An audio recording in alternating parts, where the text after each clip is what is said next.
पिछले एपिसोड में हमने देखा विक्ट्री रोड में एक काफी क्रेजी डबल बैटल चल रहा था। ऐश और गैरी वर्सेस काय और रेन अपने ब्लेजिकन और स्वॉम्पर्ट के साथ काफी खतरनाक कॉम्बिनेशन मूव्स कर रहे थे, जिसकी वजह से ऐश और गैरी के पोकेमोन को काफी डैमेज पड़ रहा था। तभी ऐश एक काफी ज्यादा रिस्की स्ट्रेटेजी यूज करता है, जिससे रेन का ब्लेजिकन तो हार जाता है, पर साथ में ऐश का लुकारियो भी बेहोश हो जाता है। जिसके बाद ऐश चुनता है अपने सेप्टाइल को। ऐश का सेप्टाइल और काय का स्वॉम्पर्ट एक दूसरे को राइवल की तरह देख रहे थे।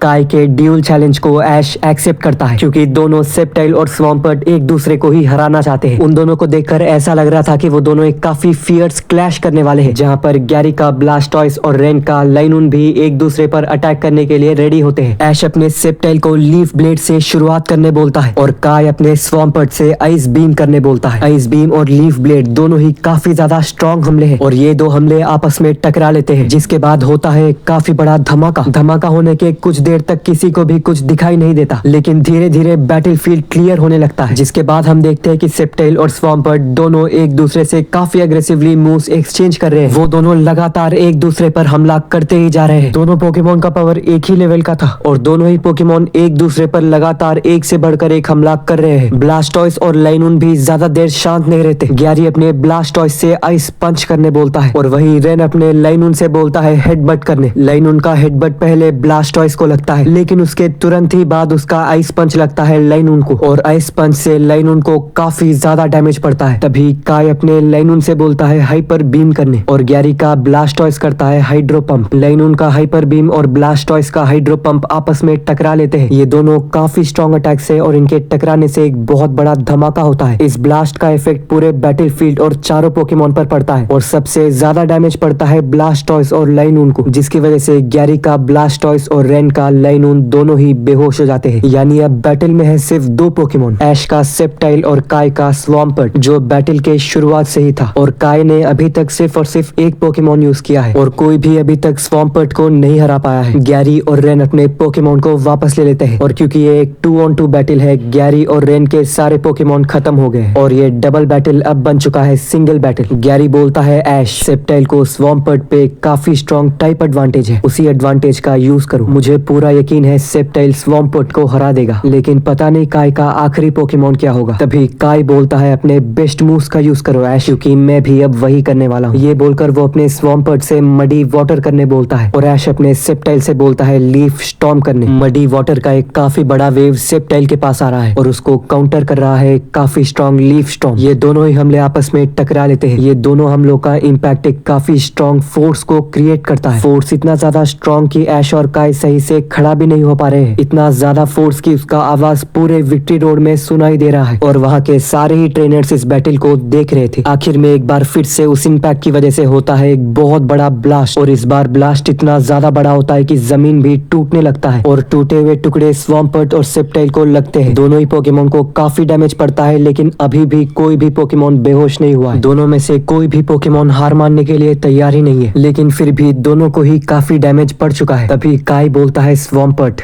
अर्थक्वेक करो। बैटलफील्ड पहले से ही काफी ज्यादा टूटा हुआ है, इस टाइम पर अर्थक्वेक लगेगा तो सेप्टाइल को काफी ज्यादा डैमेज पड़ सकता है और वो बेहोश हो सकता है। तभी ऐश कुछ ही देर तक सोचता है और बोलता है शायद इसी के लिए मैं वेट कर रहा था। सेप्टाइल फ्रेंजी प्लांट का इस्तेमाल करो। ये सुनने के बाद सेप्टाइल जमीन पर जोर से मारता है और समन करता है फ्रेंजी प्लांट्स को। फ्रेंजी प्लांट एक काफी पावरफुल ग्रास टाइप मूव है, जिससे जमीन के अंदर से वाइंड्स आते हैं और टारगेट पर अटैक करते हैं। जैसे ही स्वॉम्पर्ट अर्थक्वेक करने जा रहा था, फ्रेंजी प्लांट उसको घेर लेते हैं और उसे अर्थक्वेक करने नहीं देते। वो सारे वाइंड्स स्वॉम्पर्ट पर अटैक करते हैं। वो फिर भी जैसे तैसे अर्थक्वेक करने की कोशिश करता है। तभी काय बोलता है स्वॉम्पर्ट अर्थक्वेक मत करो, पहले आइस बीम करके सारे वाइंड्स को फ्रीज कर दो। स्वॉम्पर्ट ऐसे ही आइस बीम करता है और काफी सारे वाइंड्स को फ्रीज कर देता है, लेकिन पहले ही फ्रेंजी प्लांट ने स्वॉम्पर्ट को काफी ज्यादा घायल कर दिया था और उसी वक्त ऐश का सेप्टाइल लीफ ब्लेड करता है, जिससे स्वॉम्पर्ट बच नहीं पाता और फ्रेंजी प्लांट और लीफ ब्लेड लगने से वो बेहोश हो जाता है। तो फाइनली काय का स्वॉम्पर्ट डिफीट हो गया। ये देखकर गैरी और ऐश को काफी रिलीफ मिलता है, लेकिन अभी बैटल पूरी तरह से खत्म नहीं हुआ, क्योंकि काय ने अभी भी अपने दूसरे पोकेमोन को यूज नहीं किया है और सेप्टाइल ऑलरेडी काफी ज्यादा डैमेज्ड हुआ है। स्वॉम्पर्ट को बेहोश हुआ देखकर काय काफी ज्यादा हैरान हो जाता है। वहाँ का माहौल पूरी तरह से शांत हो जाता है। एक पोकेमोन जो बैटल के शुरुआत से ही लड़ रहा था और जिसको किसी ने भी नहीं हरा पाया, वो आखिरकार 4 पोकेमोन से बैटल करने के बाद बेहोश हो गया है। विक्ट्री रोड के सारे ट्रेनर्स जो वो बैटल देख रहे थे, वो चाहते थे कि स्वाम्पर्ट ये बैटल जीते। स्वाम्पर्ट के हारने के बाद वहाँ के सारे लोग डिसअपॉइंट हो जाते हैं। ये सब देखने के बाद काई स्माइल करता है, अपने स्वाम्पर्ट को पोकेबॉल में वापस लेता है और बोलता है बहुत बढ़िया ऐश,